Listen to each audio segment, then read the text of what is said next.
बिस्मिल्लाहिर्रहमानिर्रहीम। अस्सलाम वालेकुम डियर स्टूडेंट्स, उम्मीद करती हूँ आप सब खैरियत से होंगे। किंगवे ग्रुप ऑफ स्कूल्स की तरफ से हम आपको ऑनलाइन लेक्चर्स भेज रहे हैं, जिसमें हमने जमात शीशम की जोग्राफिया को शुरू किया है। तो डियर स्टूडेंट्स, इसमें हम पढ़ रहे हैं बाब नंबर 3, जो कि हमारे पास है ज़मीन इंसान का घर। मतलब कि हमने ज़मीन के हालात के बारे में पढ़ना है, इंसान यहाँ पर किस तरह से वजूद में आया, किस तरह से रहा। तो इसमें मुख्तसर सवालात और उनके जवाबात को देखेंगे।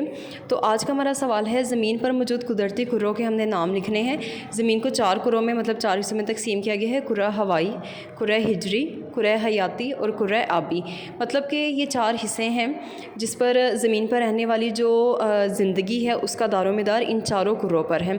जैसे कुर्रा हवाई जो है, इसके नाम से ही पता चल रहा है कि कुर्रा हवाई का मतलब ये है कि यहाँ पे ये गैसों का क्या होगा, गुलाफ होगा। मतलब कि गैसों पर मुश्तमिल ये हवा का गुलाफ होगा जो कि ज़मीन के चारों तरफ मौजूद है।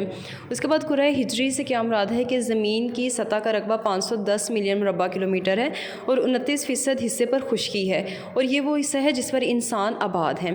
उसके बाद कुर्रा आबी नाम से पता चल रहा है कि ये ज़मीन का वो हिस्सा जहाँ पर समंदर, दरिया और झीलें, मतलब जहाँ पे पानी मौजूद है, और ये 71% हिस्सा है।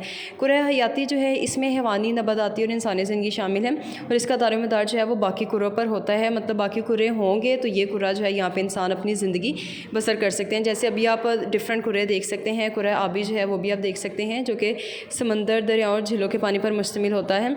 उसके अलावा कुर्रा हयाती पर भी इंसान जो है, इंसानी ज़िंदगी इस पर रहती है।